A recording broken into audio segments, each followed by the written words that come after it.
You're streaming CBS News Bay Area. Right now at 9 o'clock, taking a live look outside on this Veterans Day at Alcatraz in the Bay. It is Tuesday, November 11th. Lots to get to this morning as we continue to follow stories in our community all across the Bay Area. Thanks for joining us today. I'm Ann Makovic. Here's a look at some of our news headlines right now. The shutdown could be one step closer to ending. Tomorrow, the House is set to vote on the bill to reopen the government. The Senate approved it last night. 8 Democrats voted with Republicans to pass it. If the House approves the bill, it will head to President Trump's desk. Starting today, the FAA is ordering airlines to cancel 6% of flights at dozens of the nation's busiest airports, including SFO in Oakland. That is up from 4% from Friday. Since the shutdown started on October 1st, staffing issues with air traffic controllers have disrupted the trips of more than 5 million passengers. The FAA says flight cancellations could jump to 10% by Friday if the shutdown continues. And today, the nation is honoring those who have served our country in the military. This morning, President Trump visited the tomb of the unknown soldier at Arlington National Cemetery and laid a wreath in honor of Veterans Day. All right, let's get a check on our first alert forecast. A lot of people have the day off. And then we have another round of rain making its way to the Bay Area tomorrow. So probably want to get out there today if you can. Meteorologist Jessica Birch tracking the impacts of another atmospheric river. First things first, it's a little bit cooler as we head outside this morning and into this afternoon. We're only holding on tight to 70s in our inland spots, where just yesterday we were in the 80s, but that's really not the big story for us. The big story comes as we head into our Wednesday and Thursday forecast. Showers starting to push in from offshore as we head into late Wednesday night. Heavier storms pushing in early Thursday morning. This is going to accumulate anywhere up to around 1/4 inch of rain into places, and you can even zoom all the way in up into the North Bay, like Napa and Vallejo. All the way down into the Santa Clara Valley we go throughout the next couple days. We can expect anywhere up to around 1/2 inch of rain, especially as we head into Thursday, as some of those thunderstorms push through. So big changes around the corner for us. We started off this week nice and calm, mild. Today is another good day, but today's also a great day to start preparing now because the winds are going to start getting a lot gustier as we head into Wednesday and Thursday. As that cold front pushes through, we could see some pretty impressive rainfall totals like I just showed you. And then to add to that, our daytime highs are going to feel a lot cooler. We're going to dip down all the way into the low 60s, widespread throughout the Bay Area. Very, very big difference compared to where we were just at yesterday. For example, yesterday we were above average in the upper 70s over into San Francisco, 80s off into our inland spots. This is what it's going to look like for us as we time it out as we head into Thursday morning.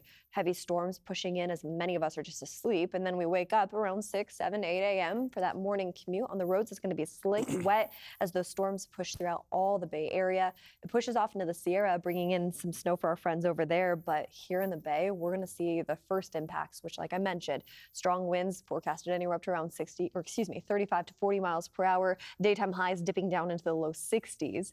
And then to add to that, the rain that's going to hold on tight to us as we head into Thursday afternoon, tapering off into Friday morning. And then we're left with sunnier skies for Saturday. Don't get too comfortable, though, because once we head into Sunday, another chance of showers rolls in from offshore. So some unsettled weather right around the corner as we head into the next couple days. We'll keep you updated on that.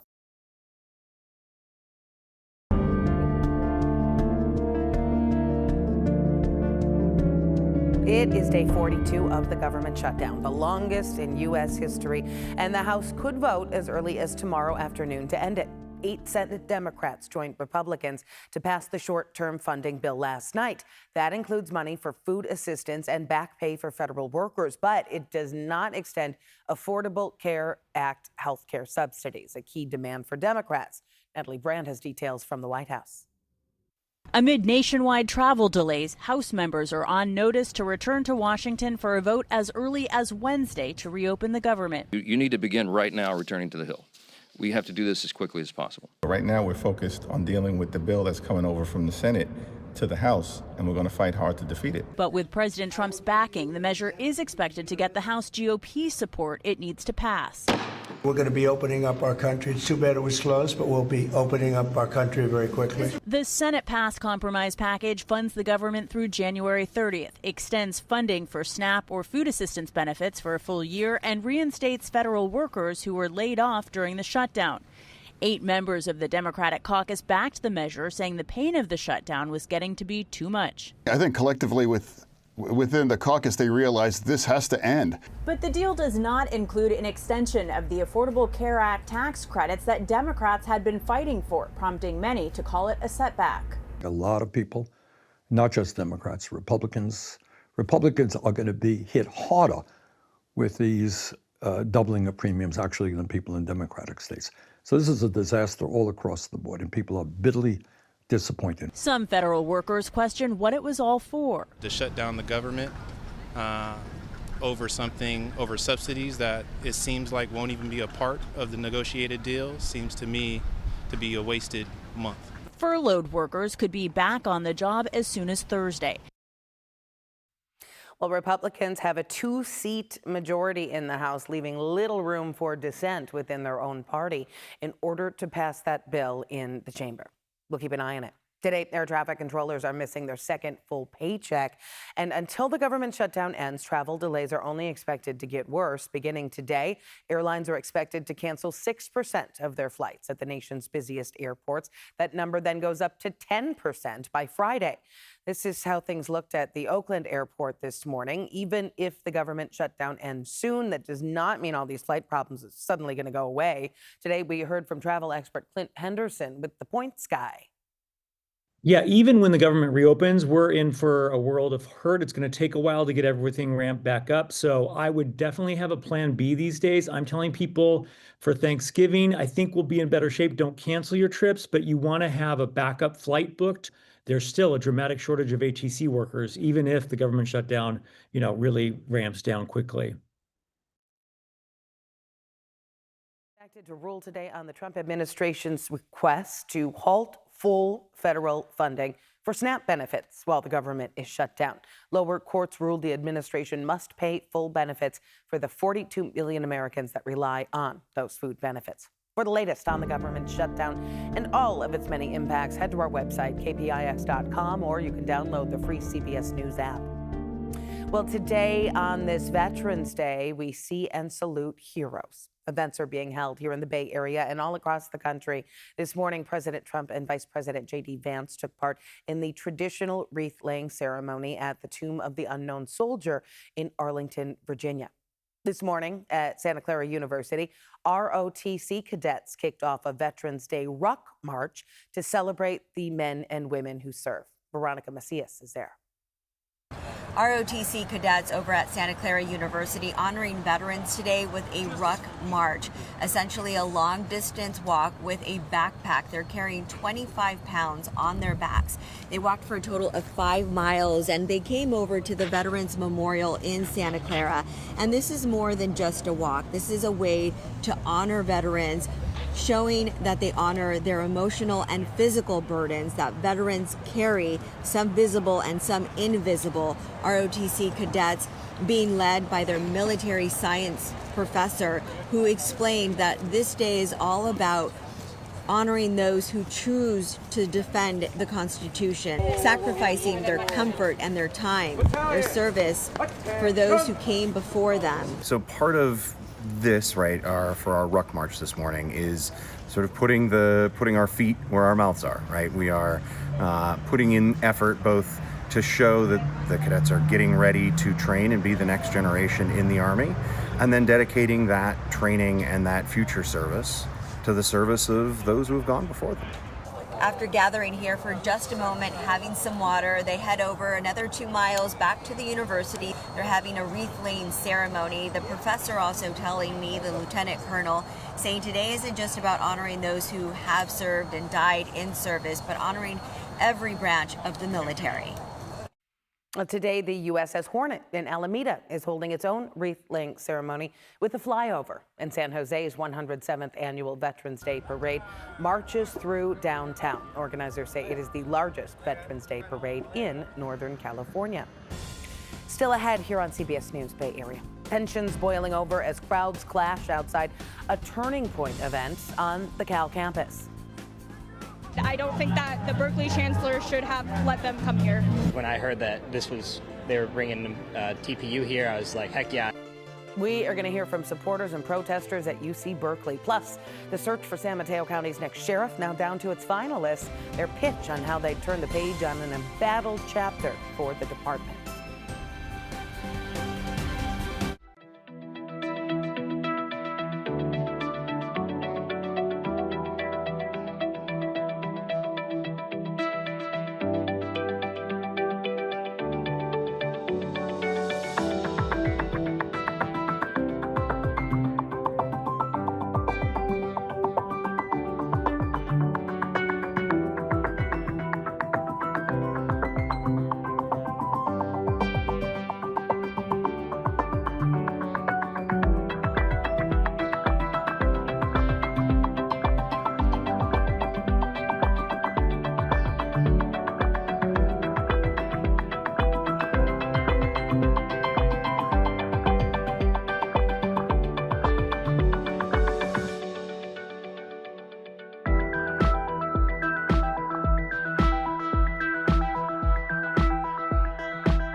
Well, it's a dry day for us today, but it's going to look a lot different as we head into the afternoon hours tomorrow, and especially into Thursday as this cold front sweeps in from the north, bringing in some rainy conditions, anywhere up to around an inch of rain accumulating here in the Bay. And then to add to that, we're also going to get some cooler weather on tap for us and some gusty winds. Wind speeds anywhere up to around 35 to 40 miles per hour. That's what we're going to notice widespread throughout the Bay Wednesday night into early Thursday morning. Starts to clear up into Friday, sunny skies Saturday, more rain in store for us as we head into Sunday. Well, things got pretty heated on the Cal campus as the group Turning Point wrapped up its tour at UC Berkeley. Police breaking up a fight there outside the event last night. This all happening 2 months after the organization's founder, Charlie Kirk, was shot and killed while speaking at a campus in Utah. We saw some arrests when supporters and protesters clashed. Amanda Harry shows us some of the tense moments and talked with people on both sides.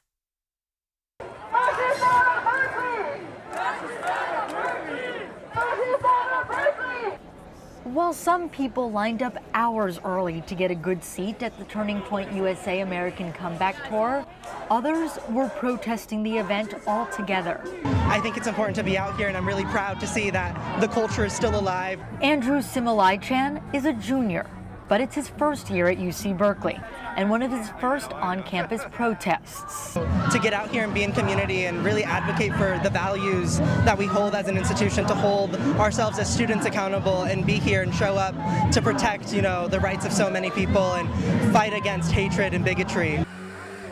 There were some tense moments during the protest. A car drove by and backfired, and someone threw smoke bombs. But Similai-Chan was trying to encourage people to stay. The smoke will be here and it smells really bad, but congregate again, because that's what they want. They want people to leave. They want people to be in fear. There was also a scuffle between two men. UC Berkeley police had to break it up. At least one person was arrested. But it didn't stop Junior Lily from coming out to protest against Turning Point and their founder, the late Charlie Kirk. Knowing what he did and knowing the things that he was saying is just vile and disgusting. So we don't want to support his organization, and I don't think that the Berkeley chancellor should have let them come here. But Lisa Dispro with Moms for Liberty of Contra Costa County says Kirk's message needs to live on. That marriage is a blessing, that children are a blessing, that being educated isn't a singular ideology. And Isaiah Larsaval agrees. And Charlie was a great influence on my life, just, how to live as a man and a godly man. So when I heard that they were bringing TPU here, I was like, heck yeah. He traveled all the way from Reading for the event. It's a great opportunity. I'm really, really blessed we were able to get a ticket. The event was sold out. Protesters who stayed outside, including Similai-Chan, says they're satisfied with their efforts. So proud to see so many people. It gives me hope that the work and the movement is never done and it's never over, and we're here to keep fighting. Police have not said yet how many people at the event were arrested. You got to check out this new video of a frightening Muni train ride. It happened back in September. The SFMTA has now confirmed that a train operator did fall asleep at the controls. That footage shows the operator of the two-car N Judah light rail train dozing off while the screen speed increases, reaching 50 miles an hour as the train exited the Sunset Tunnel near Dubose Park. The operator woke up, you saw there, when the train started shaking.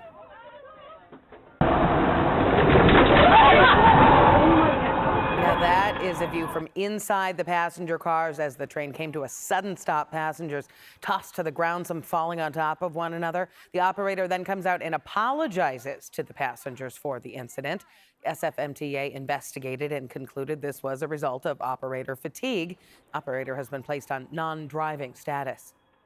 A breakthrough in a decades-old cold case in Hayward. Zachary Jackson's body was found inside his home in June 1993. He had been shot to death. Now, the DA's office has filed murder charges against the mother of his children, Veronica Fonseca, and her then-boyfriend, Anthony Fox. Investigators say tipsters identified the suspects more than a decade ago, but the case stalled until it got new witness information. Fonseca is in custody in New York, while Fox is being held in Iowa. They are waiting to be extradited to California. A Napa jury reached a verdict in a violent highway shooting that shut down traffic and left a man seriously hurt back in 2022.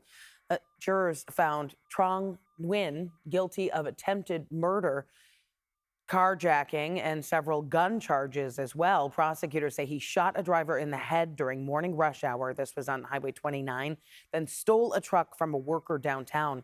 Officers from multiple agencies arrested him hours later after a pursuit. Nguyen now faces life in prison. The top 3 candidates to replace former San Mateo County Sheriff Christina Corpus making their final pitches for why they should get the job. Corpus was removed after allegations of misconduct and abuse of power. She has repeatedly denied all of those allegations. The candidates introduced themselves to the public at a forum last night. Lauren Toms heard from them and community members who explain what they want to see in the future.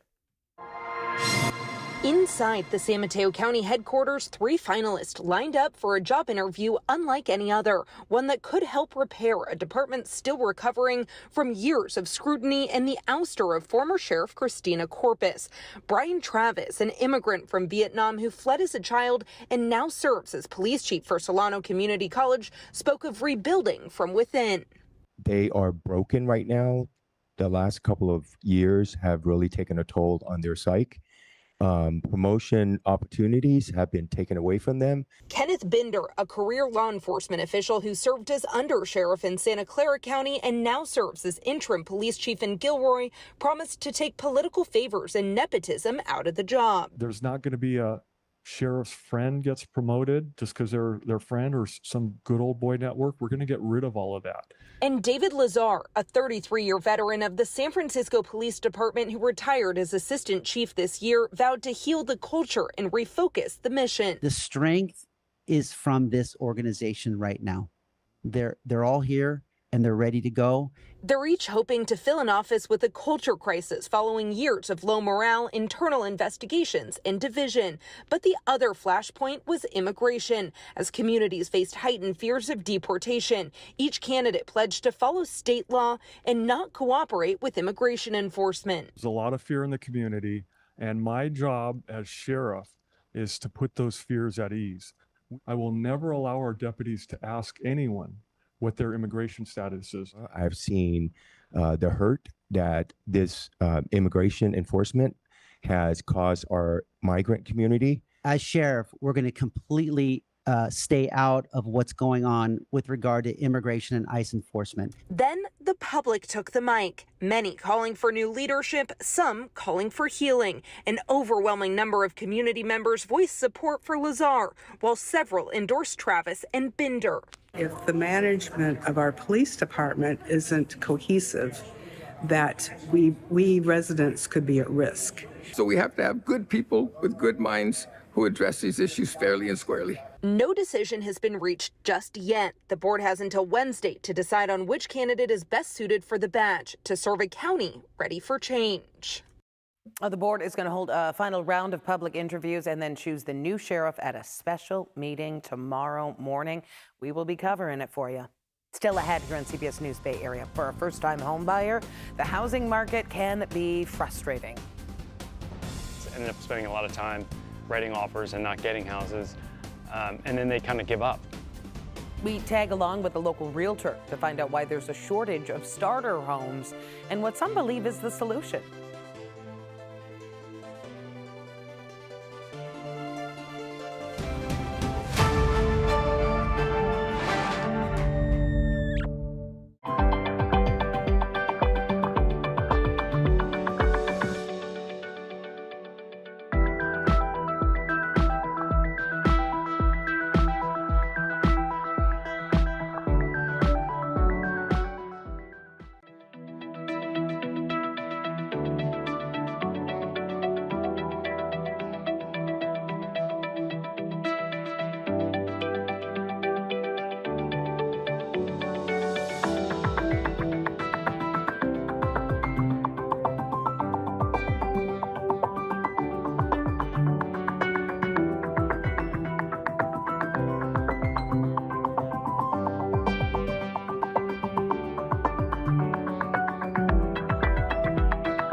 The winds are going to start getting a lot gustier as we head into Wednesday and Thursday. As that cold front pushes through, we could see some pretty impressive rainfall totals like I just showed you.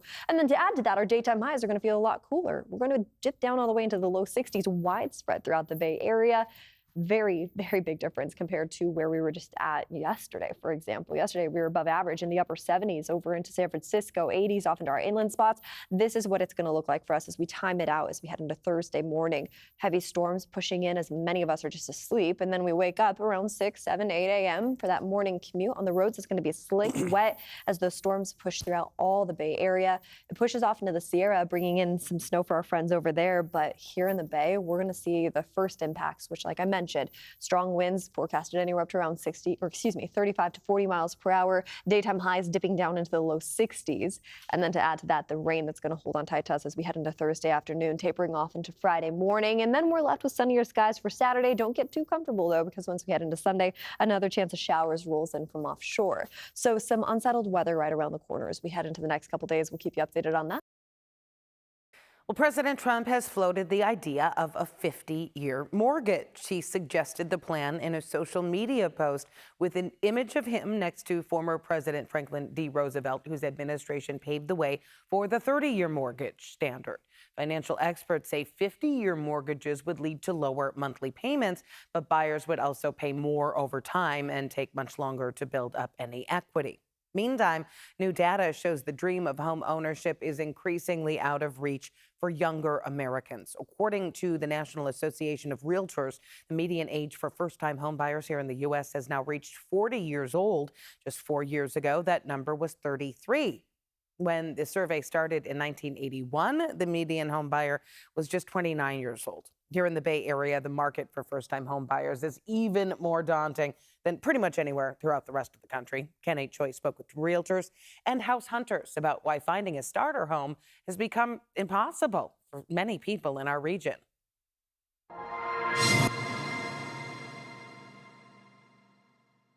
This particular neighborhood is amazing because it's so quiet. He's sold more than 300 homes in his real estate career, but David DuPont sees a very different environment these days for home buyers and realtors. You can think of the housing market as like a staircase, right? In order for the second stair to be healthy, the first stair has to be healthy. The latest Redfin housing data shows the median price of a Marin County home is just over $1.5 million. DuPont is getting ready to list one of his clients' homes in San Rafael. The best part about this house is the backyard. He acknowledges this house isn't the kind of starter home the vast majority of first-time buyers can afford. That lack of entry-level supply is problematic. They end up spending a lot of time looking at houses, end up spending a lot of time writing offers and not getting houses, and then they kind of give up. Newly released numbers from the National Association of Realtors show the share of first-time buyers is now just 1 in 5, hitting an all-time low. Jessica Lautz, Deputy Chief Economist and Vice President of Research, says the implications are staggering. It also means more gridlock in the housing market. We're just not seeing movement in the same way that we used to. In fact, the NAR says the share of first-time buyers has contracted by 50% since 2007, underscoring a housing market starved for affordable inventory. That lack of inventory is a major focal point for the Bay Area Council, a public policy organization advocating for statewide housing reforms. Louis Morante is Senior Vice President. With more supply, we're going to see more people able to buy homes. That's really critical, especially for the Bay Area, where our housing crisis is defined by an acute shortage of homes. Morante says more legislative efforts that streamline housing approvals and override restrictive local zoning can move the needle in favor of more first-time buyers. But realtors like DuPont aren't so sure. People just aren't feeling really confident about buying right now. They understand the reality for so many still searching for a home. Well, according to the National Association of Realtors, first-time buyers made up 32% of all home buyers in 2024. Coming up in our next half hour here on CBS News Bay Area, state lawmakers racing to close a loophole in a new housing law that put hundreds of mobile home residents at risk. And we're going to meet a woman rallying the cause for her neighbors in the South Bay.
You're streaming CBS News Bay Area.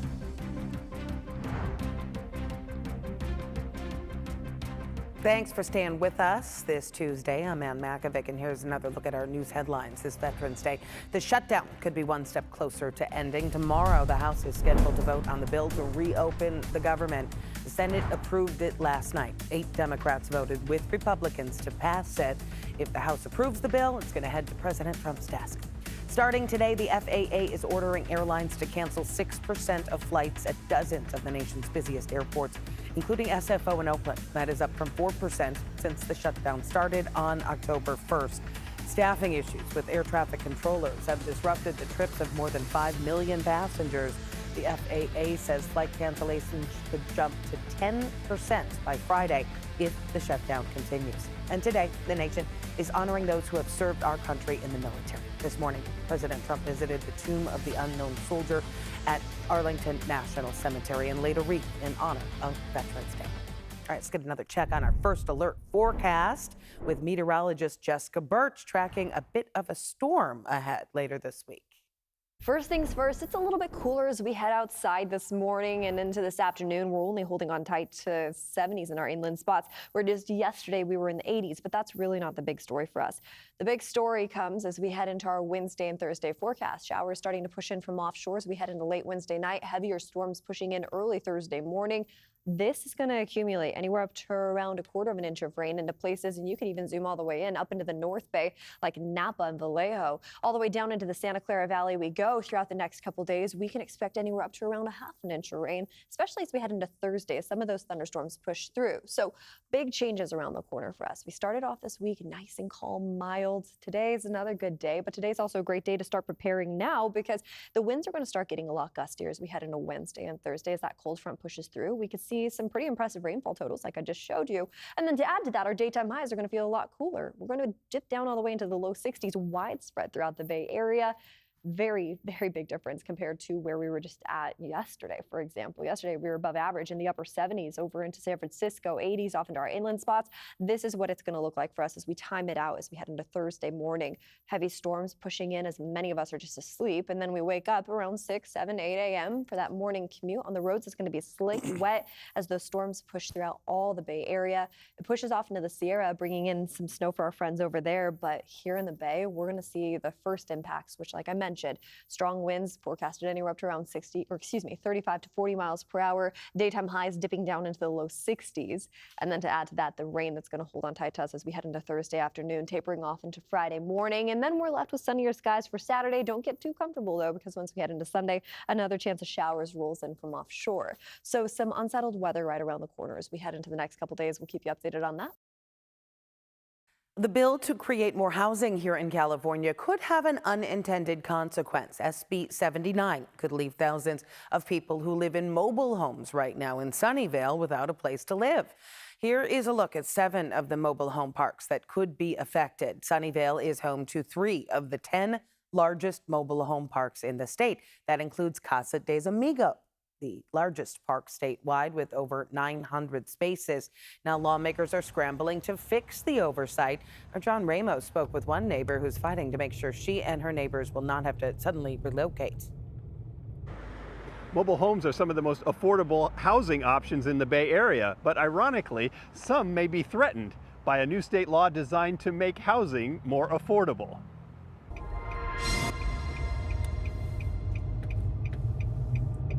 For reasons no one seems to know, Sunnyvale has a lot of mobile home parks, including Casa de Amigos, said to be the largest in the entire state.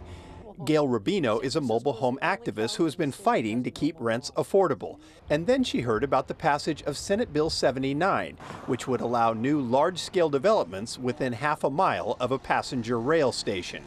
You hear about it, you look into it, and what's your reaction? My reaction, whoops, somebody goofed. In Sunnyvale, there are 7 mobile home parks close to the VTA light rail line. Gail lives in the El Dorado Mobile Home Park, which is a stone's throw from the Fair Oaks station, meaning under SB 79, the landowners have a right to redevelop the property for a huge new housing complex if they want to. There is a possibility that the mobile home owners would want to sell the land and have it redeveloped into, a 9-story building if it's within half a mile of transit. Those people are already there and they own their homes, and that's already an affordable place to live. So putting something there that replaces that's the same kind of housing is kind of goofy. And regardless of the low cost of the mobile homes, Gail says the state only considers properties affordable if they receive some kind of public subsidy, regardless of how expensive it may have been to build them. So this is actual, real affordable housing, but it's not considered correct, because we're not subsidized, correct. It may sound funny, but with the power being granted to developers these days, the mobile home dwellers are scared by just the possibility of being displaced. In Sunnyvale, it's potentially 2,100 homes. So that's probably, 4,000 to 5,000 people. Where are they going to live? It's really disastrous for that group of people. No one intended this to happen, and lawmakers are now scrambling to amend SB 79 to exempt mobile home parks. Assemblymember Patrick Ahrens represents Sunnyvale and says more thought needs to be put into the rush to build more housing. Common sense is not always very common in Sacramento, and we need to actually focus on new legislation that balances those tenant protections while also trying to build housing. That is the inconvenient truth of the affordability laws that we are constantly introducing in Sacramento, is they're butting up against something else. And we need to just get in the room and figure this out so that we don't have unintended consequences of displacement. There are already promises from Sacramento that a fix will be made, but Gail isn't taking anything for granted. I really think if we're sensible about this and we get a good coalition of people to be for the amendment, we'll get it. Is there some doubt in your mind whether that could still happen? Well, I think I'm not going to fall asleep on this thing. It's like I'm going to watch it like a hen watches the baby chickens. And that's especially... So SB 79 only applies in counties with at least 15 passenger rail stations here in the Bay Area. That includes San Francisco, San Mateo, Santa Clara, and Alameda. Contra Costa is exempt because it only has 14 BART stations. The daughter of former House Speaker Nancy Pelosi announcing that she is running for office, but not for her mother's seat in Congress. Christine Pelosi is running for the California State Senate. That seat right now is held by Scott Wiener, who is running for Nancy Pelosi's seat in Congress. Our Kelsey Thorne caught up with Christine Pelosi to discuss the move. I'm running to represent you, San Francisco, in Sacramento, fighting for Christine Pelosi, the daughter of former House Speaker Nancy Pelosi, has announced she's running not for her mother's congressional seat, but for the California State Senate. It is time for the voters to have an opportunity to have a new voice in Congress after 40 years, and they'll have that opportunity. I'm staying out of that. I wish everybody well, and I hope that, like me, they're running a positive campaign on the issues and about the future. I also looked at where I could be the most effective. Christine is no newcomer to politics. She's worked with both the California Democratic Party and the National Democratic Party for decades, helping to shape policy from health care to women's rights and workers' rights. Sacramento helping pass the California Disclose Act, advocated for all sorts of union rights and workers' rights in Sacramento, from the staff itself through We Said Enough and staff unionizing to workers' rights around the state, and of course here in San Francisco. Power for the people. Pelosi announced her run for state senate in a video posted to social media Monday. She's running to fill State Senator Scott Wiener's seat, who himself is running to fill her mother, Nancy Pelosi's seat in Congress. We asked Senator Wiener about Pelosi's announcement as he was in the city advocating for state funding for science research. I don't have any comment on that. It's democracy. Anyone can run for anything they want, but I don't have a comment on that. One person who did comment was Pelosi's mother, who was in town promoting healthcare open enrollment. Well, I don't know if she would want me to be reacting, being a mom, but I'm very proud of her. She's so talented. She's probably the most politically astute as well as knowledgeable person that I know. And she loves the state of California, wants to stay here. As a mom, that's a good idea, too. But I'm not prepared to make any statement about her because she hasn't given me that permission yet, but. Christine told me the legacy of her mother is one she cherishes deeply. But in this campaign, she knows she'll have to pave her own path. But it's different to go and introduce myself as a candidate. And having run campaign boot camps for the past 20 years, teaching other people how to run for office, I felt it important to take my own advice, which is go on a listening tour, get to know people in the context of being a candidate, of being their representative. Christine says one of her biggest goals is to make San Francisco and California a more affordable place for all. And while the election isn't until 2028, she says she's already doing what she can to make that happen. I don't need an office to have a purpose. I don't need a title to advocate, and I certainly don't need to be elected to public office in order to affect public policy. Nobody does. But I am hoping that my advocacy as a private citizen and as a party activist will also translate into ultimately working on behalf of the people and building power for the people as state senator. Again, the next election for California State Senate isn't until 2028, so quite a lead up.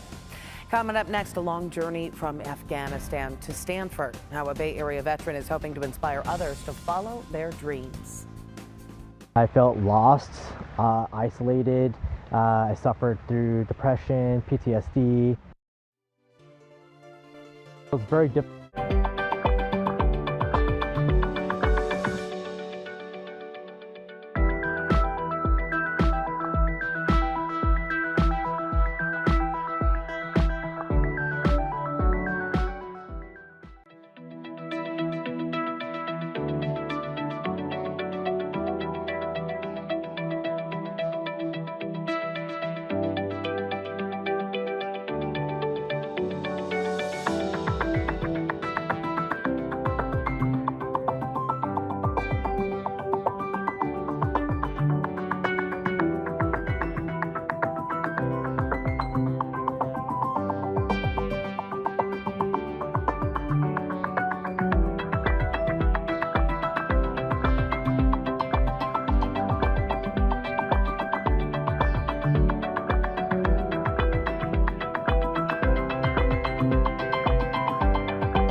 Well, it's a dry day for us today, but it's going to look a lot different as we head into the afternoon hours tomorrow, and especially into Thursday as this cold front sweeps in from the north, bringing in some rainy conditions, anywhere up to around an inch of rain accumulating here in the Bay. And then to add to that, we're also going to get some cooler weather on tap for us and some gusty winds. Wind speeds anywhere up to around 35 to 40 miles per hour. That's what we're going to notice widespread throughout the Bay Wednesday night and early Thursday morning. Starts to clear up into Friday, sunny skies Saturday, more rain in store for us as we head into Sunday. Well, on this Veterans Day, we are highlighting a Marine Corps veteran in San Jose who is transitioned to civilian life and has been pursuing higher education. Now, as a fourth-year grad student at Stanford, he is hoping that his story can inspire others to find their passion. He shares his long journey with our Soji Nam.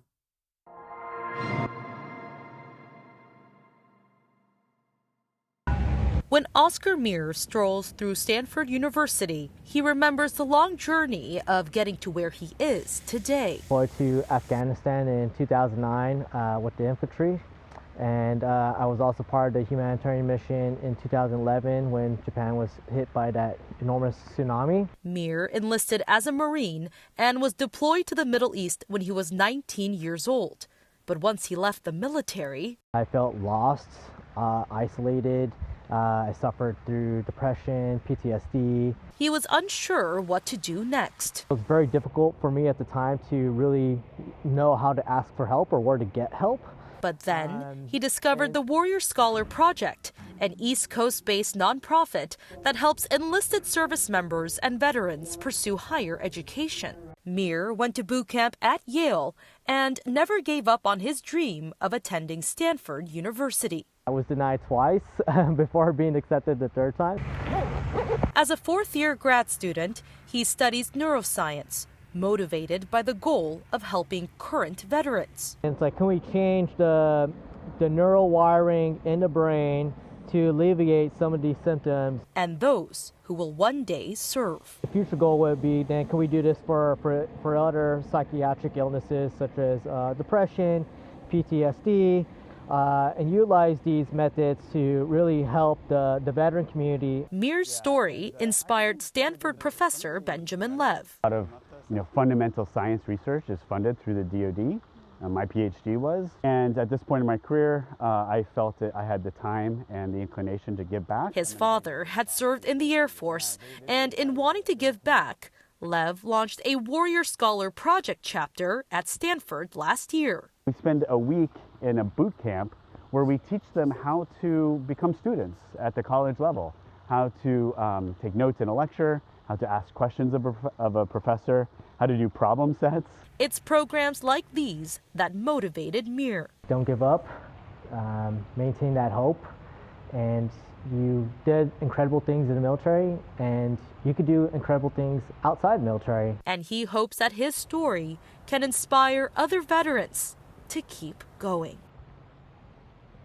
The Warrior Scholar Project Boot Camp is right now free to enlisted service members and veterans. The next session at Stanford is going to be held in the summer of 2026.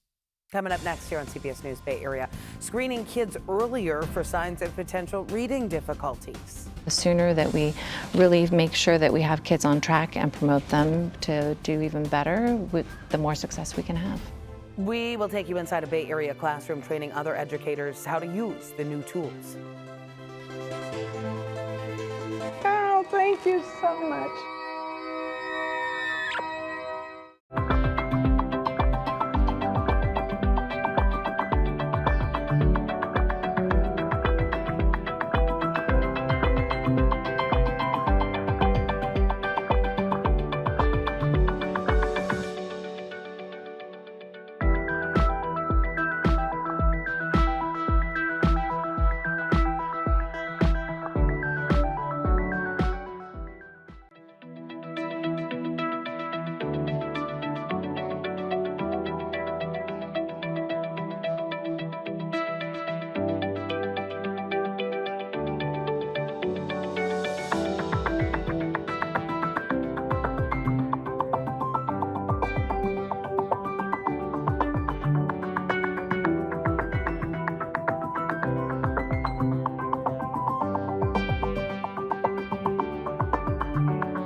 This fall, California is requiring all public schools to screen students in kindergarten through second grade for reading difficulties, including signs of dyslexia. Educators say catching problems early could make a big difference in how well kids learn to read. Kenny Choi takes us inside a classroom in Marin County where screenings are already taking place.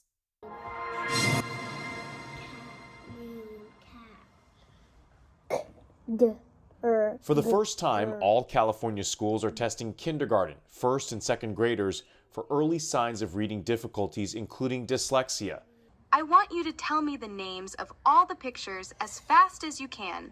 Julie McEwen has been training teachers in San Rafael how to use the assessment tool. With this data, as well as our benchmark assessments, we can do a side-by-side comparison of results to really get a great overall data picture about a student as they progress through their reading. Early identification of reading struggles will help teachers determine classroom instruction and give students who need it extra support in evaluations. I look in between my second vowel graphics for two constants. I find two, so I divide in between. Megan Potente's son didn't learn to read until he was 10 years old after attending a school for dyslexic students. She's part of a grassroots group of parents of children with dyslexia and believes universal screenings are a giant step forward. Like many kids, he was passed along with the response of, we'll have to wait and see. The 4 state-approved computer-based screeners, including UCSF's Multitudes program, do not diagnose dyslexia or disabilities, nor do they replace full assessments. But they do flag risk, which has been missing for families like Megan's and why she's been demanding change for years. He had to fall behind before getting the help that he needed. And that has a real impact on kids, not just academics, but also, and their feelings of self-worth, in their engagement in school, their confidence. This allows us to give parents the information that they need at the time they need and the reassurance of here's what we're going to do about it in order to ensure your child's a successful reader. It's a move teachers hope will improve reading progress as California grapples with reading scores below the national average. The sooner that we really make sure that we have kids on track and promote them to do even better, the more success we can have. The mandate signed into law in 2023 by Governor Newsom means 1.2 million kids will be screened for reading challenges earlier than ever before. California is now the 40th state to require these screenings. They're funded by a $21 per student grant. UCSF's Multitude screening test is available in English, Spanish, and soon Mandarin. Thanks for streaming CBS News Bay Area. I'm Ann Makovic. We're going to be right back with your first alert forecast and another look at your top stories.